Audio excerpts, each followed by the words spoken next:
मैं तो आप ही की प्रतीक्षा कर रही थी।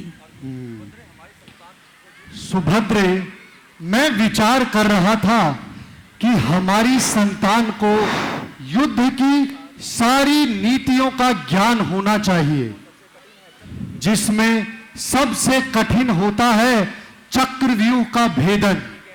एक ऐसा रणचक्र जिसमें प्रवेश करना कठिन है, उससे भी अधिक कठिन होता है निकलना। प्रभु, क्या अभी बताना आवश्यक है?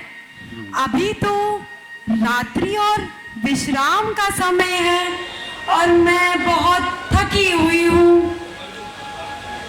रात्रि ही तो सबसे उपयुक्त समय होता है ज्ञान बांटने का। जब तन शांत होता है तो मन सुनने को तैयार रहता है, और हमारी ये संतान अभी हमारे भीतर ही है। उसे सारी ज्ञान को सुनना और सीखना चाहिए।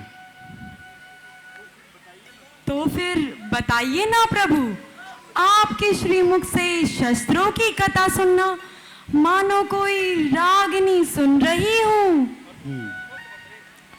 तो सुनो सुभद्रे, जब कोई वीर चक्रव्यूह में प्रवेश करता है तो प्रथम द्वार पर होता है भ्रम, यानी विरोधियों की माया, जिसे तोड़ना होता है एक योद्धा को धैर्य से, ना कि केवल शक्ति का प्रयोग करके। बहुत रोचक प्रभु, आगे कहिए। द्वितीय द्वार होता है विष्कर्षण का, जहां युद्ध के बीच में मोह उत्पन्न हो जाता है। मातृभक्ति, भ्रातृ स्नेह या अपने प्रति संदेह, उससे गुजरना होता है एक योद्धा को विवेक से।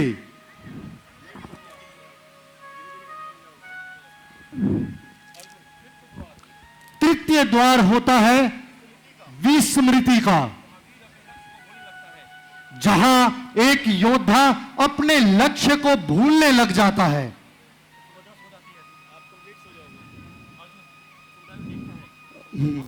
तो तुम सो ही गई सुभद्रे, परंतु मुझे विश्वास है कि हमारी संतान इस ज्ञान को अवश्य सुन रही होगी, और एक ना एक दिन वह इस ज्ञान को इस रणभूमि में अवश्य सिद्ध करेगी, भले ही अधूरा ही सही।